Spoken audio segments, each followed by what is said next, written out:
ఈ సమయంలో మనం దేవుని వాక్యంలోకి వెళ్దాం. మన ధ్యానం కొరకు మనం ఈరోజు దేవుడు ఏర్పరిచిన వాక్యం నిమిత్తం సిద్ధపడదాం. మనం ప్రార్థించినప్పుడు ప్రార్థనలో భాగాలు అనే అంశంతో ఈరోజు మనం కొన్ని సంగతులు మనం నేర్చుకుందాం.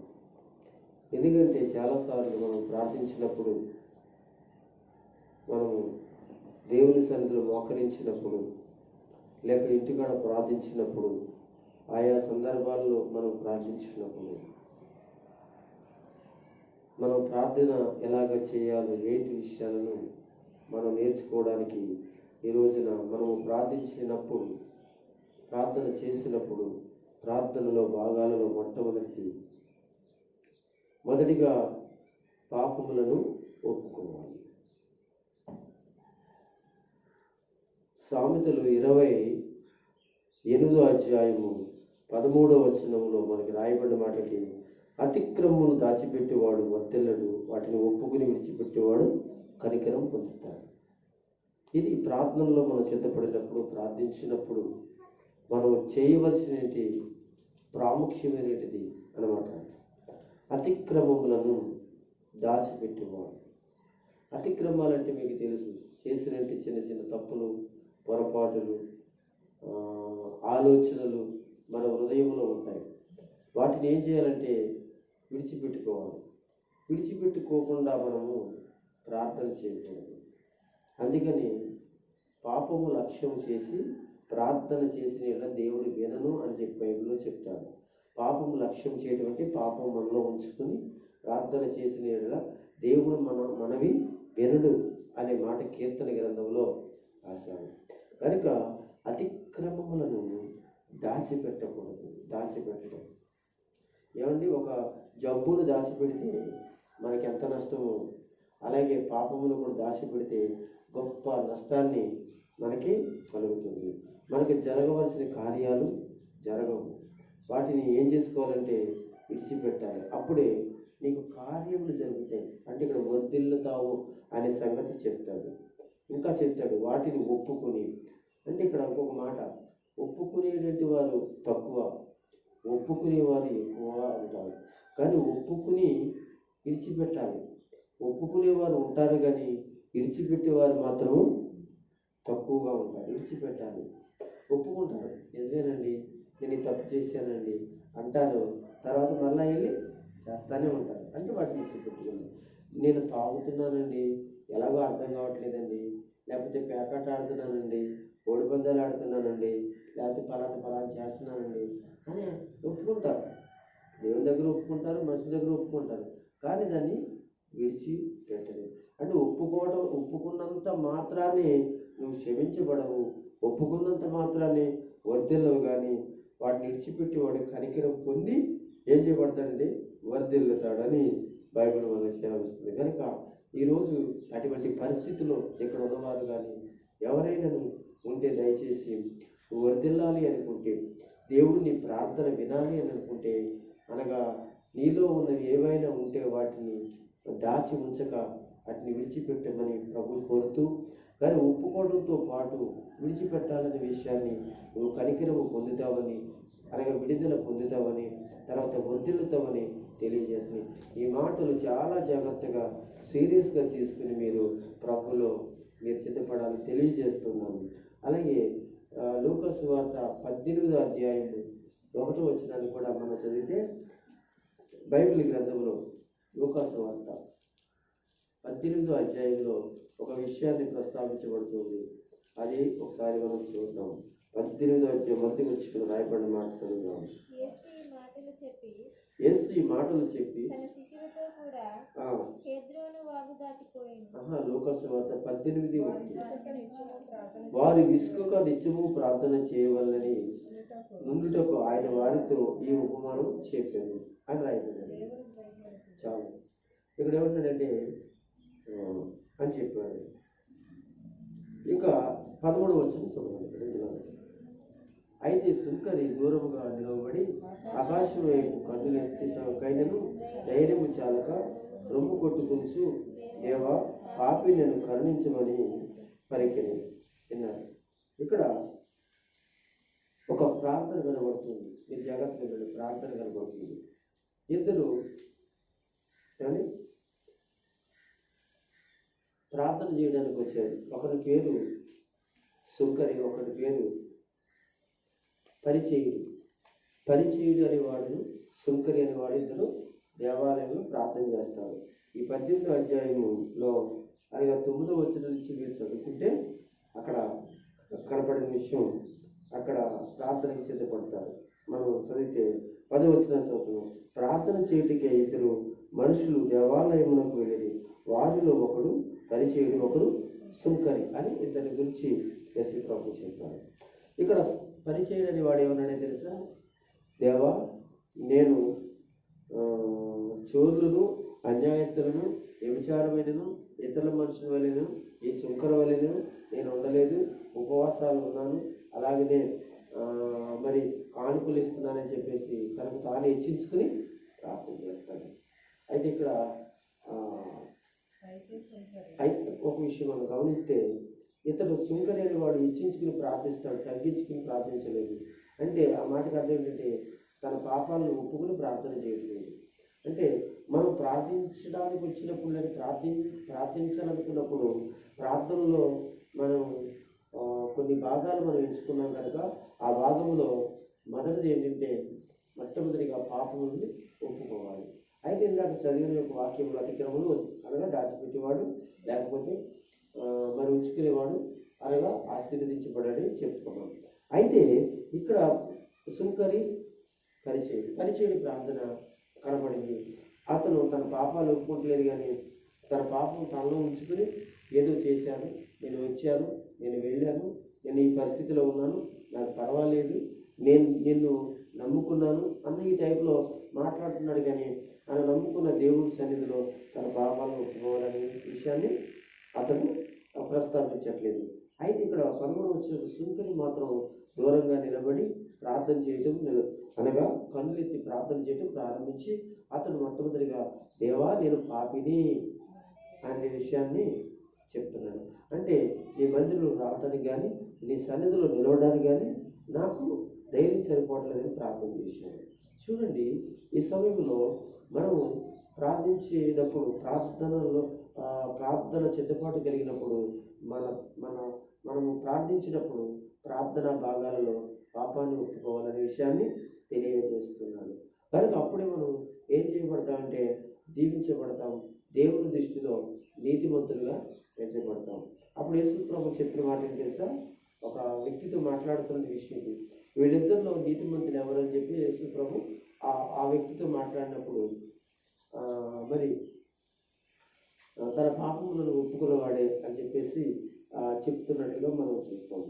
అయితే ఈ సమయంలో దేవుని పిల్లల మీద మనం గమనించే విషయం ఏంటో తెలుసంటే, మనం కూడా సుంకరి వలె మన పాపాలు ఒప్పుకుంటూ ప్రతిదినం పాపంలో పడకుండా ప్రార్థన చేస్తూ మన యొక్క చేతులను పైకెత్తి మోకాళ్ళు ఊని నోటితో మన జీవితంలో ప్రతిరోజు మనం ప్రార్థించే విషయం ఏంటంటే, మనం ఈ లోకంలో పాపం ఉంది కనుక ఈ పాపం చోటు చేసుకుంటూ ఉంటుంది, మనం పడగొడుతూ ఉంటుంది, మనం నాశనం చేస్తూ ఉంటుంది. దాంట్లో జాగ్రత్తగా మనం ఏం చేయాలో తెలిసింది, ప్రార్థించినప్పుడల్లా మనం పాపములను ప్రభు పాదాల దగ్గర ఉంచుకొని మనం కడుక్కుని ఆయన క్రీస్తు రక్తంలో కడుగబడటం చాలా ఆశ్చర్యకరం. అందుకని 1 యోహాను పత్రికలో చెప్పిన మాట ఏంటో తెలుసంటే 1:19 చదవండి. 1 యోహాను పత్రిక ప్రకటన గ్రంథం దగ్గరలో ఉంటాయి. యోహాను రాసినది పత్రిక 1వ అధ్యాయం 19 వచనం చూద్దాం. వారు మనలో నుండి బయలువెళ్ళిరి కానీ వారు మన సంబంధులు కాదు, వారు మన సంబంధులైతే మనతో కూడా నిలిచి ఉండరు. అయితే వారందరూ మన సంబంధులు కారని ప్రత్యక్షపడినట్లుగా వారు బయలుపరిచారు. సరే, దేవునికి స్తోత్రం కలుగునుగాక. ఎందుకు 2వ అధ్యాయము ఏం చదవండి. అయితే అలా కాకుండా క్షమించండి, 1వ అధ్యాయం 9వ వచనంలో ఉంది ఈ మాట చదవండి. ఇది మనం చదువుకోవాల్సిన విషయం. మన పాపములను మనం ఒప్పుకునే ఎడల ఆయన నమ్మదగిన వాడు నీతిమంతుడి కనుక ఆయన మన పాపములను క్షమించి సమస్త దుర్నీతి నుండి పవిత్రులుగా చేయాలి. అదేనండి, మన పాపాలను ఒప్పుకోవాలి. ఒప్పుకున్నప్పుడు మన జీవితంలో కలుగుతున్న మేలేంటో తెలిసి ఏంటంటే సమస్తమైన దుర్నీతి నుంచి మనం విడుదల కలిగించి పవిత్రులుగా నీతిమంతులుగా చేస్తాడు. దేవుని స్తోత్రం కలుగునుగాక. అలాగే చెప్పండి. మీకు బాగా అర్థం చేసుకోవాల్సిన విషయం, ఎప్పుడైతే మనము మన పాపాలను ఒప్పుకుంటామో ఆయన నమ్మదగిన వాడి దేవుడు. ఆ నమ్మదగిన దేవుడు మన నీతిమంతుడు కనుక ఆయన మన పాపాలను క్షమిస్తాడు. మనకు దుర్నీతి ఏదైనా ఉంటే మనం పవిత్రులుగా చేస్తాడు. ఎప్పుడు చేస్తాడు?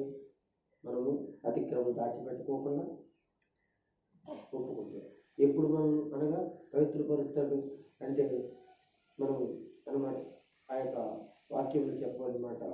వర్ధిల్లాలి అనేది కనికరం పొందాలి అంటే ప్రభు సన్నిధిలో విడిచిపెట్టి అనమాట ఒప్పుకొని విడిచిపెట్టి ప్రభు సన్నిధిలో మనం ప్రార్థించినప్పుడు అప్పుడు మనం వర్ధిల్లుతాం. అయితే మనం ప్రార్థించినప్పుడు ప్రార్థనలో భాగాల్లో రెండో విషయం ఏంటంటే ఆయన చేసిన మేళ్ళన్నిటినీ గుర్తు చేసుకుని కృతజ్ఞతాస్తుతులు చెల్లించాలి. రెండవ మాట అంటే మనం ప్రార్థన చేస్తున్నప్పుడల్లా ప్రార్థనలో భాగాలు ఏంటంటే రెండవది ఆయన చేసిన మేళ్ళు ఏవైతే ఉన్నాయో వాటిని అన్నింటినీ కూడా గుర్తు చేసుకుని కృతజ్ఞతాస్తుతులు చెల్లించడం మన వంతైనది. ఎందుకంటే ఎన్నోసార్లు దేవుని సన్నిధిలో మన జీవితాలు ఇక్కడ ఉన్న వాళ్ళందరికీ కూడా దేవుడు మేలు చేశాడు.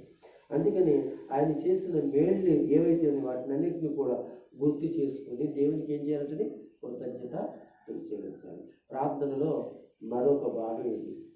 అదవుతుంది, ఇది ఒక భాగం కనుక 103వ కీర్తన గ్రంథము 103వ కీర్తన మొదటి వచనం చదువు. నా ప్రాణమా యెహోవాను సన్నతించు, నా అంతరంగమున సమస్తము ఆయన పరిశుద్ధ నామమును సన్నతించు. నా ప్రాణమా యెహోవాను సన్నతించు. చాలు కదా, అంతే కదా. ఆయన చేసిన మేళ్ళు ఏమైనా ఉన్నాయో వాటిని అన్నింటినీ మనం ఏం చేసుకుని గుర్తు చేసుకుని దేవునికి కృతజ్ఞతాస్తుతులు చెల్లించాలి కదా. ఈ సంవత్సరం మన 2020 సంవత్సరంలో మరి మనందరినీ కూడా కాపాడిన దేవుడు మన యేసు ప్రభువు.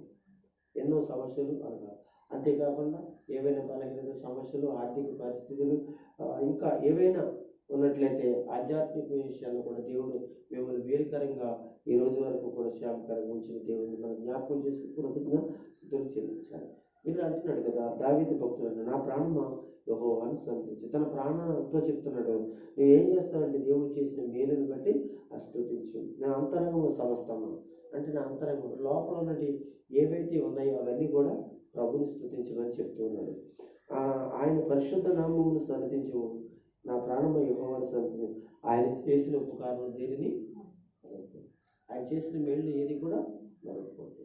ఇప్పుడే కాదు, ఎప్పుడైనా సరే నీ జీవితంలో ఒకసారి వెనక్కి వెళ్ళి చూసుకుని దేవుడు ఎటువంటి మేలు చేశాడు, ఎటువంటి కార్యాలు చేశాడు అనే విషయాన్ని జ్ఞాపకం చేసుకుని మనం ఏం చేయాలంటే మర్చిపోకుండా ఆయన చేసిన మేళ్ళన్నింటినీ కూడా గుర్తు చేసుకుని కృతజ్ఞతాస్తుతులు చెల్లించి ప్రార్థించాలని మనకి తెలియజేయండి. ఇది రెండవ విషయంలో ఏంటంటే ప్రార్థించట విషయంలో ప్రార్థనా భాగంలో రెండవది అనమాట. కనుక మనం జాగ్రత్తగా ప్రభు సన్నిధిలో జ్ఞాపకం చేసుకుందాం. నిన్ను, నీ కుటుంబాన్ని, నీ పిల్లలను, ఎక్కడ వచ్చినట్టు సంఘ బిడ్డలందరినీ కూడా వారి వారి యొక్క పరిస్థితుల నుంచి దేవుడు ఏ విధంగా ఆయన కాపాడి ఉన్నాడు. ఆయన చేసిన ఉపకారము దేనిని కూడా మనం ఇంకా మనం చూస్తే 116వ కీర్తనలో కూడా చెప్పాడు. 116వ కీర్తనలో 12-13 మనం చదివితే చెప్తాడు. 12 యెహోవా నాకు చేసిన ఉపకారములన్నిటికీ నేను ఆయనకి ఏమి చెల్లించను? రక్షణ పాత్ర చేతపుచ్చుకుని యెహోవా నామమును ప్రార్థన చేస్తాను అన్నాడు. చూసారా, ఆయన చేసిన మేళ్ళ ఏవైనా ఉంటే ఆయన గుర్తు చేసుకుని మనం ఏం చేయాలంటే ప్రార్థించాలి. అందుకే 116వ కీర్తనలో చెప్తున్నాడు, యెహోవా నాకు చేసిన ఉపకారములన్నిటికీ కొన్నిటికి కాదు, అన్నిటికీ అంటున్నాడు, అన్నిటికీ అంటున్నాడు. కనుక ఈ సమయంలో నేను ఏమి చెల్లించను? రక్షణ పాత్రను చేతకొచ్చును. అంటే పాత్ర అంటే నీ శరీరం, పాత్ర అంటే నీ శరీరం. రక్షణ అంటే క్రీస్తు మన కొరకే చనిపోయి ఏమండి కాచిన ఆయన రక్తంలో కడగబడటమే మనం రక్షించబడతాము. రక్షించబడటం అంటే నువ్వు అనగా యేసుక్రీస్తులో మార్చబడతావు. మార్చబడిన నీ పాత్ర, నీ శరీరము నువ్వు అన్నమాట చేతపుచ్చుకొని, అంటే అనగా నీకు నువ్వు సిద్ధపడి దేవుని నామాన్ని ఏం చేయాలట? ప్రార్థన చేయాలి. ఎందుకో తెలుసా? ఇది గొప్ప మేలు. నువ్వు రక్షించబడటమే గొప్ప మేలు. పాపములో నుంచి నిన్ను కాపాడి నరకంలోకి వెళ్లకుండా కాపాడిన దేవుడు కనుక కృతజ్ఞతలు కలిగి ప్రార్థించాలి. ప్రార్థనలో రెండవ భాగము ఏంటంటే, ఇది కనపడుతుంది, ఆయన చేసిన మేళ్లను దేనిని మరవకుండా గుర్తు చేసుకుని కృతజ్ఞతలు చెల్లించడం. మూడవదిగా మరి ప్రార్థనలో భాగాలు, మనం ప్రార్థిస్తున్నప్పుడు ప్రార్థించవలసినలో అనగా భాగాలలో అనగా మూడవది అంటే అవసరమైన మాటలతోనే ప్రార్థించాలి. ఎలా పడితే అలా ప్రార్థించకూడదు. ఏమండి? అవసరమైన మాటలు మాత్రమే ప్రార్థించాలి. అవసరమైన మాటలు మాత్రమే ప్రార్థించాలి. కొంతమంది ప్రార్థిస్తే అది అవసరం లేని విషయాలు కూడా ప్రార్థిస్తూ ఉంటారు. అది అవసరం లేని విషయాలు, అవసరమైన విషయాలు చాలా ఉంటాయి. రక్షించబడవలసిన వాళ్ళు, లేకపోతే ఏదైనా అవసరత ఉన్న వాళ్ళు కాకుండా ఏదో మొదలెడతారు, ప్రారంభిస్తారు. కానీ అలా కాదు, అవసరమైన మాటలే ప్రార్థన చేయాలి. మత్తయి సువార్త 6 చెప్తాడు, 7 చెప్తాడు అన్నమాట. మత్తయి సువార్త 6:7 చెప్తాడు, అవసరమైన మాత్రం మాత్రమే ప్రార్థించాలి. మరియు మీరు ప్రార్థన చేయనప్పుడల్లా అన్యజనుల వలె వ్యర్థమైన మాటలు వచించవద్దు. విస్తరించి మాట్లాడడం వల్ల తన మనవి వినబడినని చూడండి తలంచుకుంటున్నారు. చాలని అన్యుల వలె ఎలా పడితే అలా మాట్లాడడం ప్రార్థనలో మంచిది కాదు. కనుక మనం దేవుడు మన మనవి వినాలి అని అంటే ఒక పద్ధతి ప్రకారంగా ప్రార్థించాలి. ఏది అవసరం కాదో మనం గుర్తించి ప్రార్థన చేయడము జ్ఞాపకం. మనం ప్రార్థించాం కదా అని చెప్పి ప్రారంభించడమే స్టార్ట్ చేసింది మొదలుకొని అనగా ప్రార్థన మొదలెట్టి ఏదేదో ఎక్కడి నుంచి ఎక్కడికి వెళ్ళి తిరుగుతూ ఉంటుంటే ఆ ప్రార్థన దేవుడు విననే. ముఖ్యమైనవి సంఘంలో పాస్టర్ గారు చెప్తారు. ముఖ్యమైన విషయాలు సంఘంలో పాస్టర్ గారు ప్రార్థించాలి, ఇలా ప్రార్థించాలి, ఇలా చేయాలి, ఈ ప్రార్థన ఇది అవసరత అని చెప్పేసి తెలియజేస్తారు. ఆ విషయాలు ప్రార్థించినప్పుడు దేవుడు ఆలోచిస్తాడు. కనుక ప్రార్థనలో అన్నమాట ఇది ఒక భాగంగా మనము గుర్తించవలసినటువంటి వారిగా మనం ఉంటున్నాం. కనుక మనము ప్రార్థించినప్పుడు అనగా ప్రార్థన భాగాలలో 4వది ఏంటంటే కనిపెట్టి ప్రార్థించాలి. ఏం చేయాలి? కనిపెట్టి ప్రార్థించాలి. కనుక కీర్తన గ్రంథము 130వ కీర్తన చదువుతాం. 130వ కీర్తన చదువుతాం. 130వ కీర్తన అందరూ తెరవండి. 130వ కీర్తన 5-6 వచనాలు చదువుతాం. యెహోవా కొరకు నేను కనిపెట్టుచున్నాను, నా ప్రాణం ఆయన కొరకు కనిపెట్టుకునిచున్నది. ఆయన మాట మీద నేను ఆశ పెట్టుకున్నాను. కావలి వారి ఉదయం కొరకు కనిపెట్టుకుట కంటే ఎక్కువగా నా ప్రాణము ప్రభు కొరకు కనిపెట్టుకుంటుంది. కావలి వారి ఉదయం కొరకు కనిపెట్టుకుంటే కంటే ఎక్కువగా నా ప్రాణము కనిపెట్టుకునిచున్నది. ఇది మీరు విన్నారా? కనుక మనము ప్రార్థించినప్పుడు ప్రార్థనలో భాగాలలో 4వది ఏంటంటే అనగా కనిపెట్టి ప్రార్థన. మనం ప్రార్థన చేస్తాం, రక్షణ కొరకు ప్రార్థిస్తాం, స్వస్థత కొరకు ప్రార్థిస్తాం, ఆర్థిక సమస్యల కొరకు ప్రార్థిస్తాం, ఆత్మీయ జీవితం కొరకు ప్రార్థిస్తున్నాం, రక్షించబడేవాడి కొరకు ప్రార్థిస్తున్నాం, ఏమైనా మందిర కార్యక్రమాల కొరకు ప్రార్థిస్తున్నాం. ఇలాగ అనేకమైన పరిస్థితుల కొరకు ప్రార్థిస్తున్నాం. అప్పుడు ప్రార్థించిన తర్వాత మనకి అంతసేపు మీరు ఏం చేయాలో తెలుసా? కళ్ళు మూసుకుని ఒకళ్ళ మీద కనిపెట్టడం, చేసిన ప్రార్థన సమాధానం కోసం ప్రార్థన చేసి లేచిపోవడం కాదు. కానీ కాసేపు ఏం చేయాలంటే వాళ్ళకి కనిపెట్టి ప్రార్థన చేయాలి. లేకపోతే ప్రార్థిస్తూ కనిపెట్టాలి. నువ్వు చేసిన ప్రతి ప్రార్థన మాట్లాడుతూ కనిపెడుతూ ప్రార్థన చేయాలి. కనుక ఇక్కడ ఏమంటాడు, కనిపెట్టాలి అనే మాట అర్థం చేసి ప్రార్థన చేసేసిన తర్వాత దేవుడు చేస్తాడో లేడో అనేది అవిశ్వాసం ఉండకూడదు. దేవుడు చేసే వరకు ఏం చేయాలి, నువ్వు చేసిన ప్రార్థన బట్టి కనిపెట్టాలి. అది కూడా అర్థమైందండి. ప్రార్థన చేసేసిన తర్వాత నువ్వు ఒక రోజు చేసావు, 2 రోజులు చేసావు, 4 రోజులు చేసావు, సంవత్సరం చేసావు, కానీ కనిపెట్టాలి. కనిపెడితే దేవుడు ప్రభు కార్యం చేస్తాడు. చూడండి, బైబిల్లో శారా కనిపెట్టింది, అబ్రహాము కనిపెట్టాడు. ఏమండి ఇలా చూస్తే ఏమండి ఎంతోమంది భక్తులు కనిపెట్టారు. వాళ్ళు చేసిన ప్రార్థనలను దేవుడు వృధా చేయలేదు. కానీ 1 సంవత్సరాలకు, 2 సంవత్సరాలకు, 6 నెలలకు, 3 నెలలకు కనిపెట్టిన దానిని బట్టి వాళ్ళకి ఏం చేశారంటే, వాళ్ళు నిరీక్షించిన దానిని బట్టి ఏం చేశాడు దేవుడు తెలుసా, వాళ్ళకి సహాయం చేశాడు. అంటే ఒక అవసరం కోసం, ఒక పరిస్థితి కోసం, ఒక రక్షణ కోసం, ఒక కార్యం కోసం ఏదైతే ఉందో దాని కొరకే మనం ప్రార్థన చేసిన తర్వాత దేవుడు దయచేస్తాడని కనిపెట్టాలి. దేవుడు సహాయం చేస్తాడని మనం ఏం చేయాలి, కనిపెట్టాలి.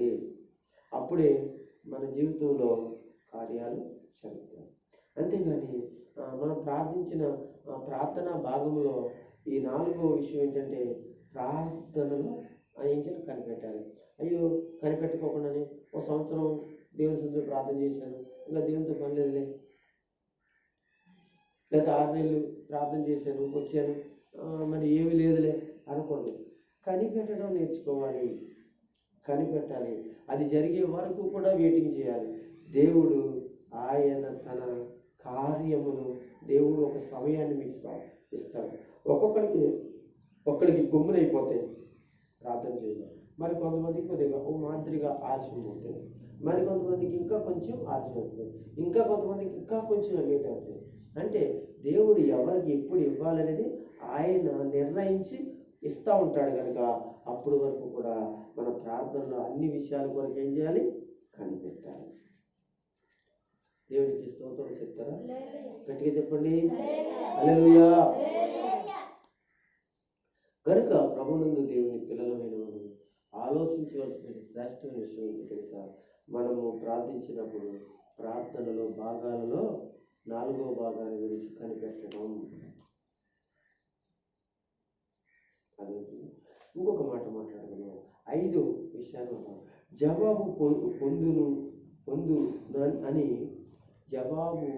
పొందుతాను అని నమ్మకస్తులుగా నమ్మాలి. నమ్ముతూ ఏం చేయాలి, కృతజ్ఞతలు చెల్లించాలి. ప్రార్థనలో భాగం ఏంటి తెలుసండి? ఈ ప్రార్థనలో భాగాల్లో ఇది ఒక విషయం. జవాబు పొందుతాను. ఎప్పుడు ప్రార్థించేప్పుడు జవాబు పొందేశాను, నాకు జరిగింది అని దేవునికి ఏం చేయాలండి, కృతజ్ఞతలు చెల్లించాలి. ఇంకా జరగలేదు, దాని కొరకు ప్రార్థన చేస్తున్నాం, కానీ ప్రార్థన చేయగానే దేవుడు విన్నాడు, ఆయన నాకు చేసేసాడని నమ్మకం నీకు ఉండాలి. అంతేగాని నేను ప్రార్థన చేశాను, ఇంకా జరగలేదు, మళ్ళీ ప్రార్థిస్తాను. ప్రార్థించు, కానీ కనుక నీకు జరిగింది అని ప్రార్థించాలి, నీకు జరిగిందని ప్రార్థన చేయాలి. ఇది మనం ప్రార్థన చేసే వాటిలో ప్రార్థనా భాగాల్లో మరొకటి అనమాట. కనుక 11వ అధ్యాయం మార్కు సువార్త 11వ అధ్యాయంలో రాయబడిన విషయం చదువుతాం. మార్కు సువార్త 11వ అధ్యాయం 24వ వచనం. అందుచేత చూడండి, అందుచేత ప్రార్థన చేయనప్పుడు మీరు అడుగుచున్న వాటినెల్లను పొందుచున్నామని నమ్ముడి, అప్పుడు అవి మీకు కలుగునని మీతో చెప్పుచున్నాను. చూసారా, మనం నమ్మేయాలి. నేను ప్రార్థన చేశాను, దేని కొరకు, బిడ్డల కొరకు ఇచ్చేసాను. నేను మీకు ఒక చిన్న సంగతి చెప్తున్నాను. ఒక దైవజనుడు, ఆయన పేరు పౌల్ హ్యాండ్షోక్.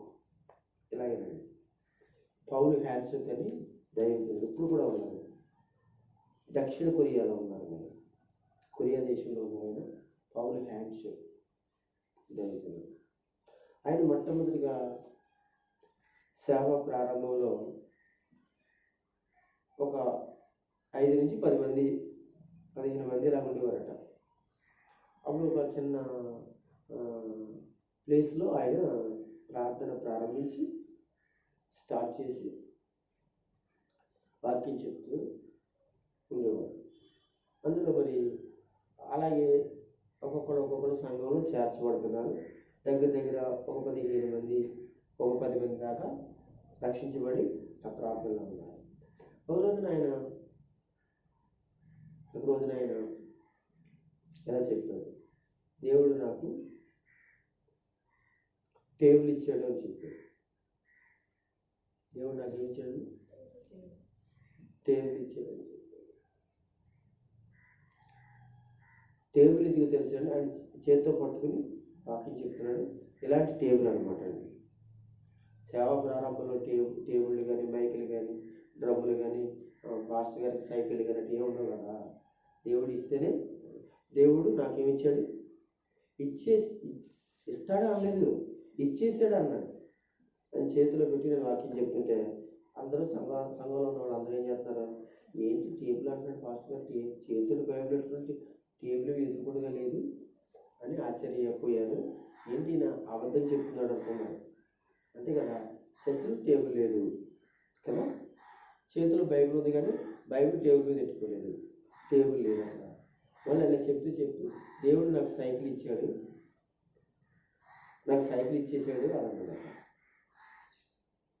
ఆయన సువార్త చేయటం వరకు వెళ్ళటం వరకు నడిచి వెళ్తాడు కనుక మరి ప్రార్థన చేశాను నేను, దేవుడు నాకు సైకిల్ ఇచ్చాడు.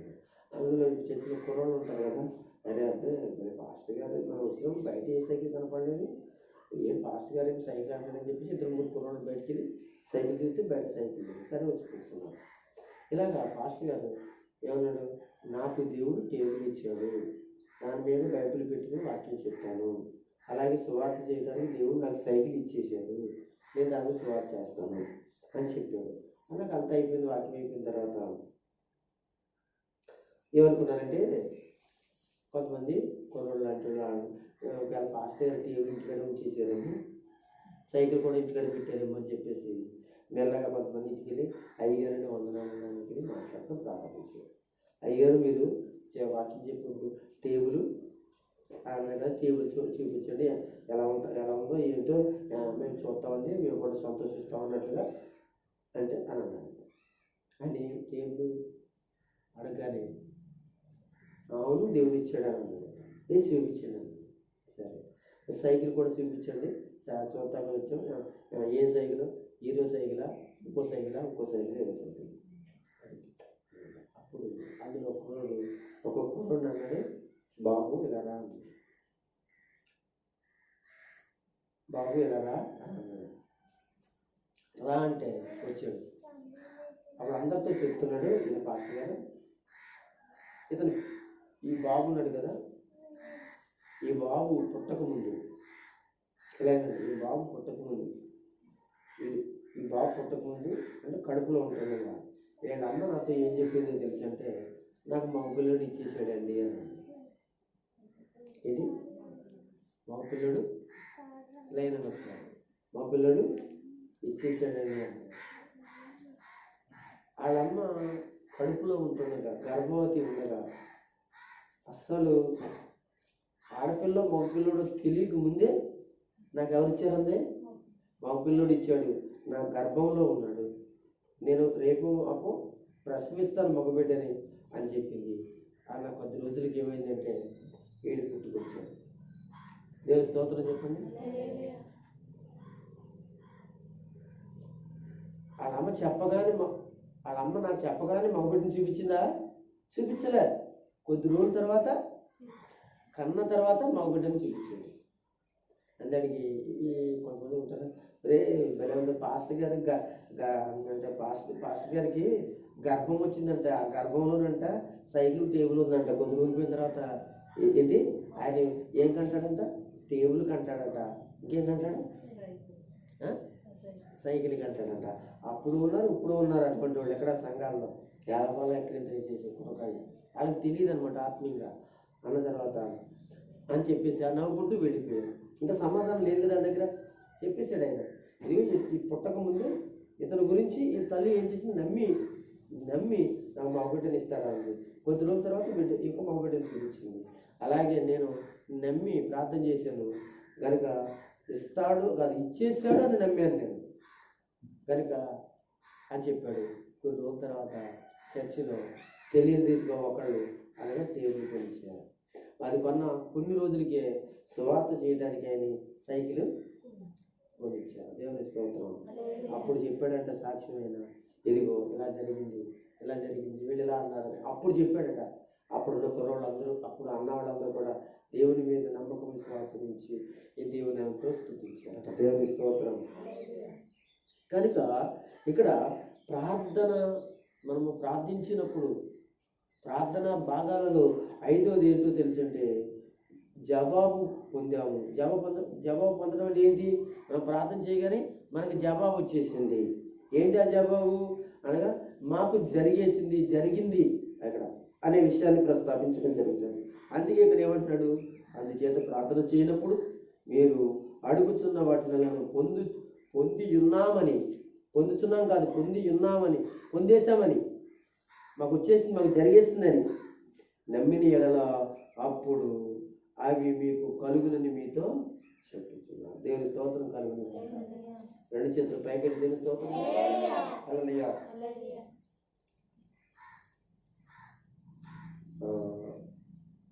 మాకు తులసూరు కానుకలో ఆడపిల్ల పుట్టింది. అప్పుడు మీకు క్యాన్ తీయించాలి కానీ 2 కానుకలో మళ్ళీ ఆడపిల్ల పుట్టింది, క్యాన్ తీయించాలి. 3 కానుకలో మా పాస్టర్ గారు మేము ఏం తెలిసింది ఎవరు అడిగినా ఇంతకు చాలామంది అయ్యో పాస్టర్ గారికి 2 ఆడపిల్లలు 2 దృష్టవంతులు ఇలాగా మాట్లాడుకోవడం జరిగింది. మొదటి కానుకలో నీ చిత్తం ప్రభువా, ఎవరిచ్చినా పర్వాలేదు ఆడపిల్ల ఇచ్చి మళ్ళీ ప్రార్థన చేసాం, ప్రభు నీ చిత్తం అని ప్రార్థన చేసాం, ఆడపిల్ల చేసాం. తర్వాత మళ్ళీ ప్రార్థించాం. నేను మా పాస్టర్ గారు అనమాట ఎవరు అడిగినా మళ్ళీ మా పిల్లలు పుడితే బాగుండును 3వ కానుకకి చక్కగా పాస్టర్ గారికి సహకారిగా ఉంటాడు, అలాగా మా పిల్లడు అనేది అని చాలామంది వాపోతూ ఉండేవారు, బాధపడుతుండేవారు. అప్పుడు మేము చెప్పేవాళ్ళం, ఈ పట్టు ఖచ్చితంగా మగపిల్లడు తప్ప ఆడపిల్ల కాదు. మీరు ఎలా చెప్పగలరు? క్యాన్ తీయించలేదు, మేమేం చేయలేదు, ఏం కూడా చేయలేదు, అసలు మేము ఏం చేయించలేదు. ఆ పిల్లలకి మా ఖచ్చితంగా చెప్పాను. ఎవరు చెప్పినా చర్చిలో కూడా చాలాసార్లు ఉంటే చెప్పాను, ఈ పట్టు దేవుడు మాకు మగబిడ్డని ఇచ్చేసాడు. చాలామంది సేవకులకు కూడా అదే చెప్పాం, మాకు మగబిడ్డని ఇచ్చేసాడు. ఆ టైం వచ్చింది. ఆ టైం వచ్చిన తర్వాత ఒక రాత్రి అనగా దేవుని మహాకృపను బట్టి అనగా ఆవిడికి డెలివరీ జరగడం జరిగింది కనుక దేవుడు మగబిడ్డని ఇచ్చాడు. దేవునికి స్తోత్రం. అంటే ఇచ్చేసాడని నమ్మేశాం మేము అంతే. పౌల్ హ్యాండ్షేక్ కూడా ఏం చేశాడు? నమ్మాడు. ఇప్పుడు కూడా ఆయన ఉన్నాడు, ఆయన దక్షిణ కొరియాలో ఉన్నాడు. ఆయన సంఘంలో విశ్వాసాలు ఎంతమంది తెలుసా మీకు? ఎంతమంది తెలుసండి? 1990లో అయితే 1990లో ఆయన సంఘం ఎంత అప్పుడు తెలియదు నాకు. అప్పుడు ఎంత తెలుసని 7 లక్షల మంది ఆయన సంఘం. ఇప్పుడు 1990లో ఆయన సంఘం 7 లక్షల మంది. ఆయన సేవ స్టార్టింగ్లో 10 మంది 5 మంది అలా 9 ఎంతమంది 7 లక్షల మంది. ఇప్పుడు ఎంత 2021 వచ్చేసింది, ఇంకా 8 లక్షల మంది. సరిగ్గా 3 ఆరాధనలు 4 ఆరాధనలు జరుగుతుంది. ఆయన చర్చిలో కొన్ని లక్షల మంది పడతారండి. తెల్లవారుజామున ఆయన ఆరాధన 3 గంటలకు స్టార్ట్ అవుతుంది, సాయంత్రం అన్నమాట 9 గంటల వరకు కూడా. అంటే ప్రతి ఆరాధన 3 గంటల లెక్క. అలాగే 3 గంటలకు స్టార్ట్ చేస్తాడు తెల్లవారుజామున, సాయంత్రం 9 గంటల వరకు కూడా ఉంటుంది. అంటే అన్ని లక్షల మందిని అన్ని ఆరాధనలోకి నడిపిస్తాడు అనమాట. ఇప్పుడు ఎన్ని లక్షల మంది ఉన్నారో తెలియదు. ఆశ్చర్యపోతానండి. అన్ని లక్షల మంది వస్తే కార్లు ఎన్ని వస్తాయండి, మోటార్ సైకిల్ ఎన్ని వస్తాయండి, అంత ఎంత ప్లేస్ కావాలండి. దేవుని స్తోత్రం. భీమవరం లెక్కలు ఎప్పుడైనా చేశారా? ఖచ్చితంగా భీమవరం సుమారుగా 2 లక్షల మంది ఉంటారండి. అంటే చర్చ ఎంత ఉండాలి ఇప్పుడు ఆయనకి? భీమవరంలో 2 లక్షల మంది అయితే ఆలోచించండి. దగ్గర అప్పుడే 7 లక్షల మంది చెప్పారు. 3 ఆరాధనలు పెడతాడు. అంటే ఎంత పెద్ద చర్చి కడితే చూడండి. భీమవరంలో ఉన్న భీమవరం అంతా చూస్తే 2 లక్షలు. చర్చి ఎంత ఉండాలి? అంత పెద్ద చర్చలు ప్రపంచంలోనే పౌలు హ్యాండ్షేక్ అనేది వారి యొక్క ప్రపంచంలోని చర్చలు అన్నిటికంటే పెద్ద చర్చ అదే, ఎక్కడ లేదు. అంతమంది జనం అక్కడ కూడుకుంటారు. కనుక ఎందుకు విషయాలు చెప్తున్నారంటే దేవుడు చాలా అద్భుతమైన అల్లు చెప్పదు. ఈ భక్తుల గురించి ఇంకొక మాట చెప్తాను. ఒకసారి ప్రార్థన చేస్తాను. ప్రభువా, నన్ను ప్రార్థన సమయం కనుక ప్రార్థన విషయాలు కనుక చెప్తున్నాను. ఒకరోజు నేను మోకరించి ప్రార్థన చేస్తున్నాను, ఏడ్చి ప్రార్థన చేస్తున్నాను. అమెరికాలో బిలిగ్ గ్రాహం గారు అని ఉంటారు. అంటే అమెరికాలో టాప్ దైవజనుడు అనమాట. బిలిగ్ గ్రాహం గారు ఆయన కారు కానీ అమెరికాలో బయటకు వచ్చింది అనుకోండి, కార్లన్నీ ఆగిపోవాలి, ఆయన కారు మాత్రం వెళ్ళదు. ఆఖరికి చెప్పాలంటే అక్కడ ఉన్నటువంటి ప్రెసిడెంట్ కూడా ఎవరో అక్కడ ఉన్న మినిస్టర్ ఉంటారు కదా, ప్రధానమంత్రి ఉంటారు, ఆడ కారు కూడా ఆగిపోవాలి. అంత గొప్ప దైవజనుడు. ఎవరైనా బిలిగ్ గ్రాహం. ఆయన పేరు బిలిగ్ గ్రాహం. అమెరికాలోనే. అంటే ఆయన ఎవరంటే దైవజనుడు అనమాట. అంటే ఆ దేశంలోని దైవజనుల కంటే గొప్ప దైవజనుడు అనమాట. ఆయన కానీ బయటకు వచ్చి కారు వచ్చింది అనుకోండి, ఆయన కారు వస్తుందని చెప్పేసి అక్కడ నుండి ఆయన ప్రభుత్వాలు కలిగిన కార్లు కూడా పక్కన ఆగిపోతాయి. ఏంటంటే ఈ కారు వెళ్ళేదాకా. ఒక రోజున ఇలా ప్రార్థన చేస్తున్నాడు పౌలు హ్యాండ్స్. ఏమని? ప్రభువా, నన్ను బిలిగ్ గ్రాహంగా చేయవా అని ప్రార్థన చేస్తున్నాడంట. ఏమని? ఎలా ప్రార్థన చేస్తున్నాడండి? నన్ను బిలిగ్ గ్రాహంగా చేయమంటే ప్రభు మాట్లాడండి. పౌలు హ్యాండ్స్ నేను చేయను. ఆయన బిలిగ్ గ్రాహం గారికి బిలిగ్ గ్రాహంగానే చేస్తాను. నువ్వు పౌలు హ్యాండ్స్ కనుక నువ్వు పౌలు హ్యాండ్స్గా ఉండాలంటే అర్థమవుతుందండి. చాలా చూడండి.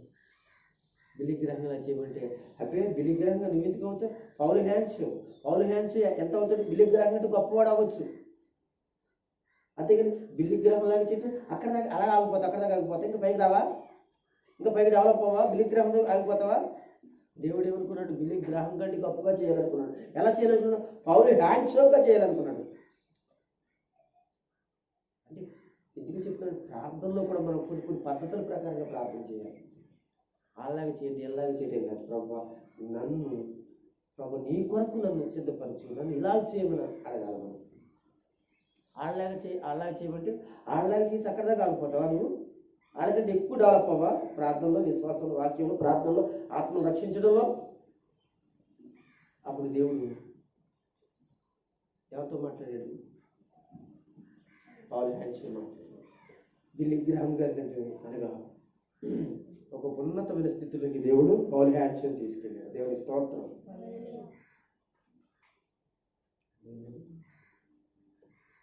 దేవుడు గొప్పవాడు. దేవుని యొక్క వాక్యం సెలవిస్తుంది. మనం ప్రార్థించినప్పుడు ప్రార్థన భాగాల్లో మొదటిగా ప్రార్థనలు ఒప్పుకోవాలి. రెండవది పాపాలు ఒప్పుకోవాలి. ఏం చేయాలి? మొదటిగా మనం పాపాలు ఒప్పుకోవాలి. రెండవది ఆయన చేసిన మేళ్ళు ఏదైతే ఉన్నాయో వాటన్నిటిని కూడా గుర్తు తెచ్చుకుని కృతజ్ఞాస్తుతులు చెల్లించాలి. మూడోది కదండి, కానీ అవసరమైన మాటలతోనే ప్రార్థన చేయాలి తప్ప వ్యర్థంగా ప్రార్థన చేయకూడదు. నాలుగవది, మనం ప్రార్థించినప్పుడు కొన్ని విషయాల్లో తొందరపడకుండా కనిపెట్టాలి. చేసిన ప్రార్థన వెంటనే జరగకపోవచ్చు, వెంటనే జరగవచ్చు. కొంతమందికి అయ్యో వాళ్ళకి జరిగింది నాకు జరగలేదు కాదు, కానీ కొద్ది కాలం కనిపెట్టి ప్రార్థనలో వెయిటింగ్ చేయి ఆయన చేసే వరకు కూడా. ఐదవది ఏంటో తెలుసంటే జవాబు పొందానను నమ్మి దేవుడు నాకు ఇచ్చేసాడు, నేను ప్రార్థన చేశాను, నాకు జవాబు వచ్చేసిందని నమ్మి కృతజ్ఞత స్తుతులు ప్రభు చెల్లించాలి. ఇది మనము ప్రార్థించినప్పుడు ప్రార్థనలో భాగాలు ఉన్నాయి. ఇలాగ మీరు చేయండి, ప్రార్థించండి, ప్రభు కృపను పొందండి. దేవుడు మీ జీవితాల్లో దేవుడు కార్యాలు చేసి మిమ్మల్ని ఉన్నతమైన కృపను నడిపించుగాక. చిన్న ప్రార్థన.